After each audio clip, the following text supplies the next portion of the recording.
Welcome to another episode of BHP Book Club. I am your host, Kelly Morgan. Today I'm talking with Western and fantasy author Chris Smith. Chris has written a Western collection called The Blood on the Range Collection. It's a series of 5 books, all Western. Then he decided to write a fantasy book called Damon Queller, The Dark Beginning, a dark fantasy novel. He is here today to share his writing journey, tell us all about his books. I am so excited that he is on the podcast and the newest member to our book club. So I'm just going to go ahead and welcome him. Welcome to the podcast, our newest book club member, author Chris Smith.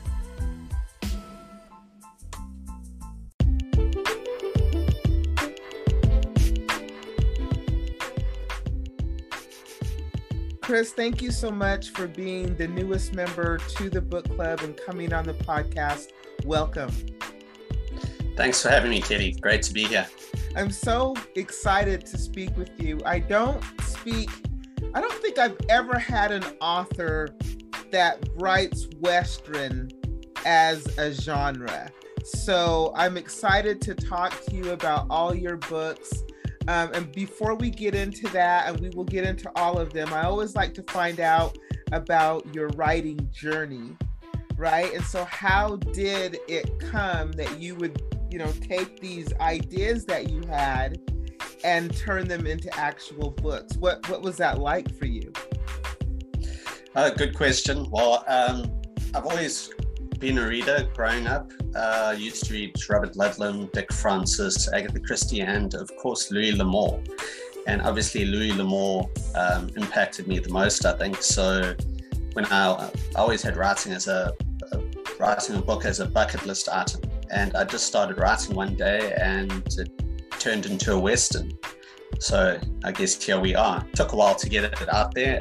It took 2.5 years to get the book written, because I was playing rugby and fishing and doing things in between. So sometimes I'd have a 3-month gap between writing. It was never about getting the book out there to sell. It was just about finishing it and enjoying writing it. So I didn't really plan it out. That's something I've learned since. Plan per chapter and kind of have the overall of all plot in mind before you write the book. This, I just sort of went along and I was like, okay, what's going to happen next? Okay, what will happen next? And just wrote it from there. So you've decided to write Westerns, and I think the odd thing about you writing the genre is that you are from South Africa, and you're writing these American Western novels, really because I guess you were influenced by what you were reading as a kid, right? Yeah, no, definitely. Always loved the Western TV shows and Western books. There's just something, I don't know, just awesome about it. You have the tough guy riding into town, he cleans up and then rides off into the sunset. Yeah. And it's an awesome part of history. You had these tough guys going out and basically taking on the elements that they were fighting to establish something. And sort of law and order was you and your gun, and your word meant a lot to you. So if somebody called you a liar out in the West, that was a shooting incident. That was something you could have a fight about. And there's just something, I don't know, it just appealed to me. It's a good time in history. I really enjoyed it. Well, that's cool. You know what? It's funny. I do enjoy a good Western movie. So I agree with you. I do enjoy a good Western. So let's talk about the books. How many books have you written, Chris? I've written 5 Westerns and 1 fantasy, and I'm almost finished with another Western. I'm trying to write a book a month of about 36,000 words. So that's the aim. Wow. So you've written 5 Westerns. Let's talk about them, because do they all tie into one another? Yeah, you're familiar with the show NCIS? Yes. Assuming you must. Yeah. So this is the same sort of concept. It's one shared universe that all these characters can feature in. So when you when you pick up one of my books, you know where you are, you know kind of what the feel of the book is going to be. It might be introducing a new character, but you know that somewhere running around in his or her universe, you'll get your Nate Todd or your Steve Savage or your Chen Li.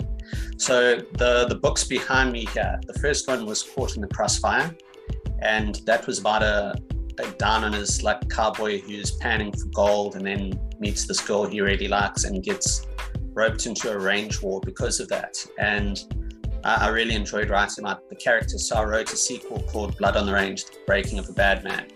And it picks up just after when Nate and his friends and family are, they're more successful now. He's driving some cattle to Bakersfield and then gets attacked by some cattle rustlers, has a shootout, and because of that shootout and a man he kills there, he gets set up for murder. There's somebody wanting revenge, so he gets framed for murder and he has to go on the run to clear his name. So it's still the traditional Western feel, but there's a little bit of a mystery element in it, like your Agatha Christie's or Dick Francis or something like that. And in his adventure here, he's being tracked by these bounty hunters, and he eventually manages to meet up with them and kind of sort things out. And I really like those characters a lot. So that's where the Steve Savage Bounty Hunter series came from. I always enjoy the team-up movies like Avengers from Marvel, and every different character has their strength in a particular situation. So in my books, you've got for this bounty hunting team, you've got your gunfighter, Steve. You've got your kung fu expert, Chen Li. He's a Chinese guy that Steve meets up with. And then you've got an inventor from Britain who was trading after a serial killer and met up with him in America and decided to stay and be part of the team. So in each given circumstance, you've got somebody's strength is going to come to the fore. And then as the characters develop, I've actually got them teaching each other their skills. So you're never going to be as good, but in real life, you'd want to know what somebody else can do. So you're going to learn that, and you get a bit of an element of that in the books. Another thing is I want characters that are more real. So the guys are quick with the gun, they're good in a fist fight, but they're never going to be able to take on 6 guys single-handedly. It isn't Rambo 2 where he takes on the whole Russian army in Afghanistan. So I think that makes my characters a little bit more relatable to readers. It's somebody real, and you can see an element of yourself in there. When I played rugby, I was always quite quick to get into a scrap with somebody bigger than me. I played scrum half, and it wasn't always a good idea. So I thought, okay, it was me just being me and my temper getting me into trouble, and then people have to bail me out. So put an element of that into the books, and you get a more realistic character that people can relate to. So all 5 books are available, correct? That's correct, yes. And the fantasy novel, the Damon Queller novel, has just come out now as well. Started that a couple of years ago. It was just sort of a side project, something that I had in mind, about this demon hunter who's traveling the world basically and taking on each country's mythology. So here in Africa, he might take on the Tokolosh, which is this little demon monster who comes along and steals people away in the night. In China, maybe he's taking on dragons. In Greece, I had him taking on the harpies, that sort of thing. So you're moving around and you're getting a sense. It's basically a book for the world. And it's all about him becoming the queller, and he needs to learn to harness his powers because there's this ancient organization that's fought against demons for thousands of years and nobody knows about it except people in the order. And so I can have him going from ancient Greece all the way through to modern times, which is quite fun because then you can maybe fight vampires in World War II or Medusa during the American Civil War or anything like that. It's basically a free template time-wise. And that book is now out as well? Yeah, it's just launched. It actually launched yesterday on Amazon. So it's called Damon Queller, The Beginning. So you've written the Western series, all 5 books, and then you switch over to fantasy, and then you say, are you now back to Westerns? Yeah, so it's going to be a switch per month. Signed with DS Publishing, and one of the imprints is Raventail. So the aim is to release a book per month of about 35, 36, maybe 40,000 words. So I'll be going Western fantasy, and enjoying both of them. Although I must say the fantasy involves a lot more research, because you're going back into ancient times. You have to know what the weapons are, what they're called, different places. And it's not like you can just say, okay, it's Paris, France. You need to look back however many thousand years and say, okay, what was that region called 2, 3, 4,000 years ago? So it's been quite interesting. Google is my friend. So is Damon Queller going to be an ongoing character? Yes, definitely. He's the main character there. So it's all about his journey, and again, it's the start. It's this guy coming in, suddenly he's got a lot of power, a lot of responsibility, and he needs to learn to use that. To quote from Spider-Man, with great power comes great responsibility. It's exactly the same sort of thing. All your other characters, Batman, Robin had Batman, and Bucky had Captain America, but Spider-Man didn't have anybody, and same thing here. Damon Queller doesn't really have any role model figure to look up to. He's got people teaching him things, but he also has to learn on his own. And it's not just about the skill side of it, it's about the responsibility side. He's got to learn to control that power and to do what he has to do. So you said that you're going to be doing a book a month, every month, 1 month being Western, 1 month being fantasy. How long are you going to do that for? Foreseeable future. Wow. So that sounds really challenging. A book a month is challenging. It's a lot, but if you break it down per day, so my aim per day is roughly 2,000 words, and hit a sweet spot last week. I think Wednesday, Thursday, Friday, I managed 15,200 words. Wow, which sometimes it just flows, right? Sometimes it does, exactly. Yeah. My problem that I'm actually having sometimes is, can I sort of summarize the story into a 36 to 40,000 word book? Because there's so much you want to write about and so much dialogue, especially when you do a fight scene. Because now when I've got 3 guys going into battle when it's the Western. It's the gunfighter, Steve, martial artist, Chen, and then the inventor, Xavier. So you're having to write, because they're all going on and taking on different opponents, but they're in the same time and the same thing. So you have to now write the fight scene where let's say it's you and I kidding. So while you're having the fight in the same room that I'm having the fight, I can hear what's happening with you, and I might see you pick somebody up and throw them across the room. But that's happening behind the guy I'm facing who's coming at me with a knife.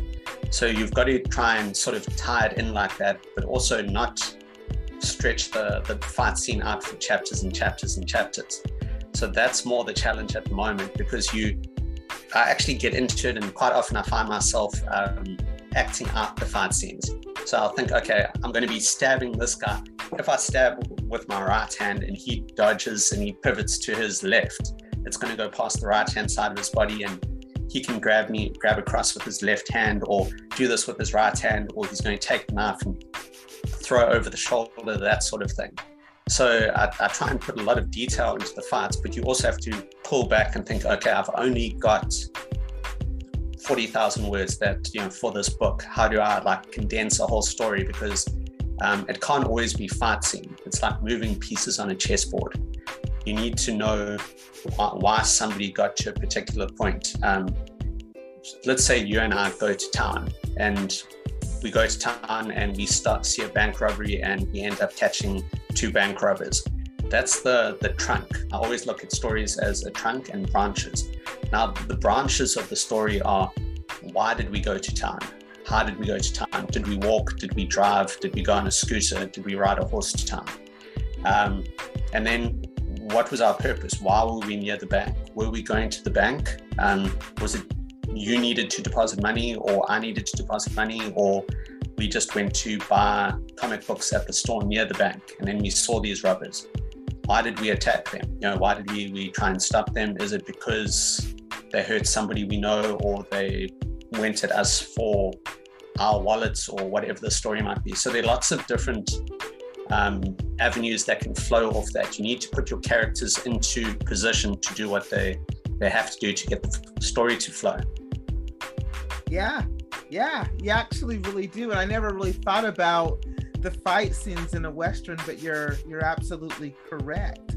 So, Chris, I think one of the things that when I speak to authors, one of the things that mostly everybody struggles with is marketing. And even though you are writing a book a month, how are you marketing, or how did you even begin to market either the Western books or the fantasy book? Good question. It's actually harder to market a book than to write a book, to be honest. Never thought I'd say that, but that's the truth of it. My publishers do a lot on Twitter, on Facebook, various media, also ads on Amazon, that sort of thing. But I also do my own marketing. I create little posts, like what you see in my background is just something that I put together on Canva and put that out there. So I've got a Chris Smith author Facebook page, and then I'll just put posts on there and then share them out to various groups. I'll share to my personal profile and tag friends, ask them to share.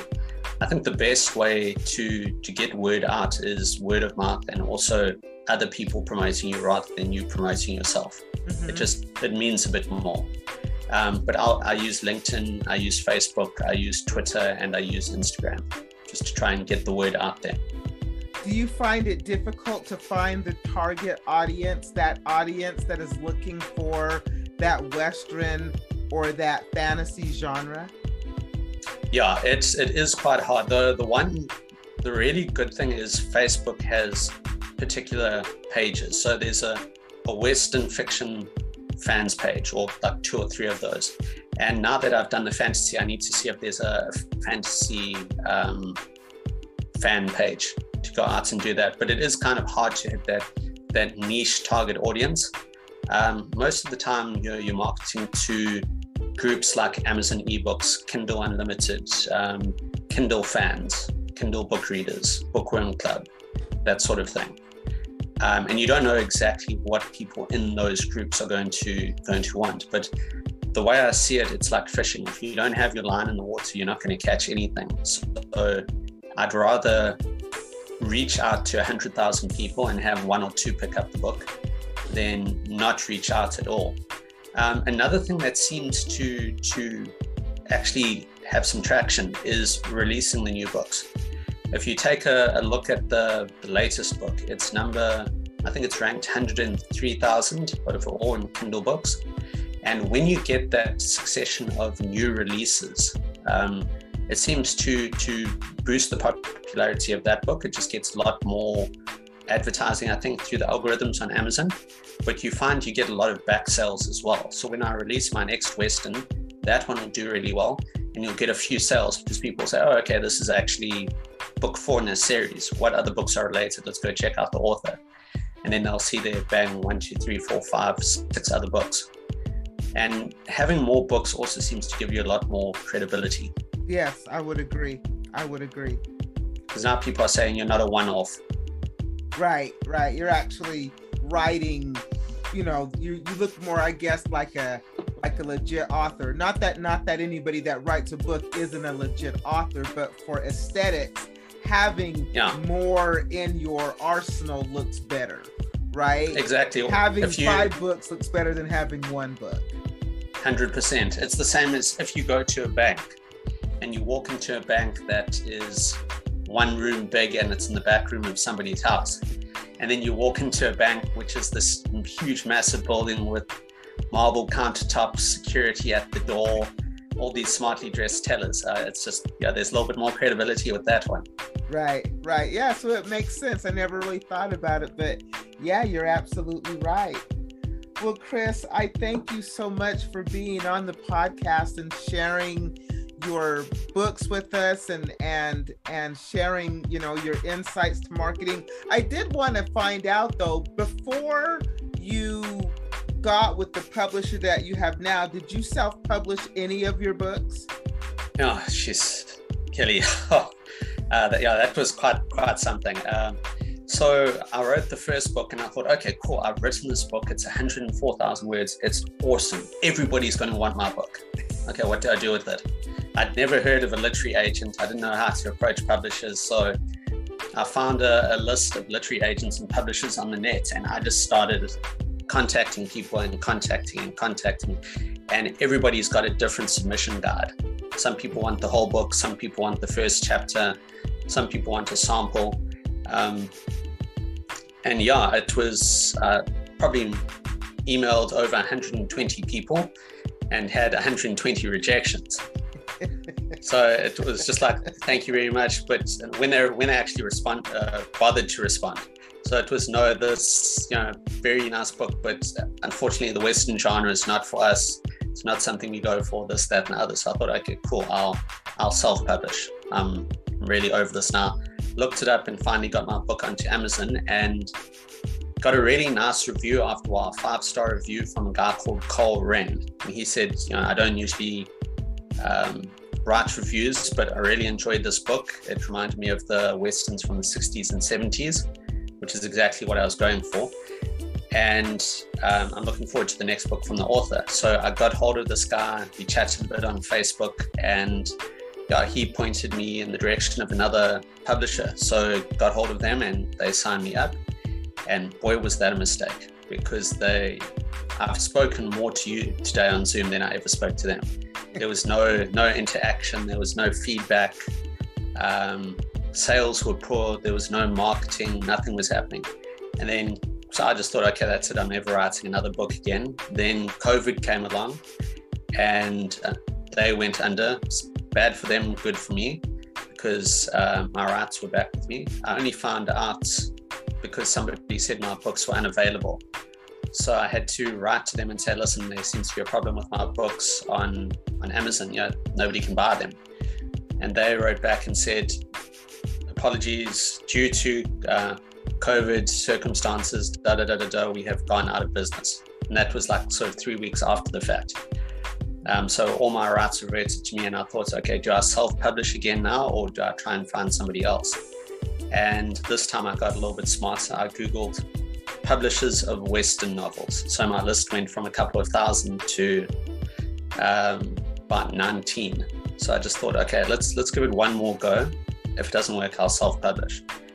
And I ended up with Dusty Saddles Publishing. They got back to me within 2 days. Emailed them and they said, cool, our publicist Nick would like to have a chat with you on Zoom. And I thought, oh wow, this is a lot better. When would you like to do it? No, in an hour's time. So bang, there we went, chatted to him and signed up, and I haven't looked back since. They do a fantastic job. They're doing the cover designs, all the marketing, all the editing. So I'm very happy with where I am. Nice. Well, congratulations, because it sounds like you went through some trials and tribulations before you got there, but I'm glad that you did not give up. Yeah.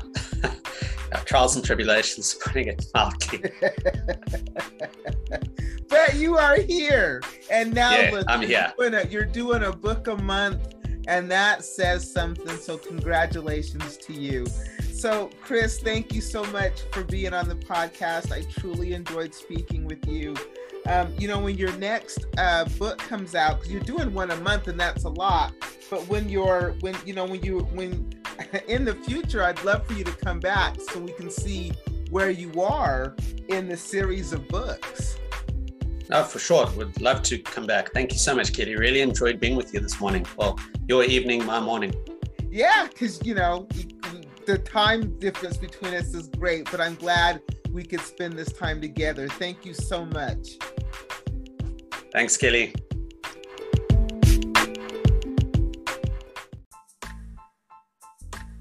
Thank you for listening to another episode of BHP Book Club. I am your host, Kelly Morgan.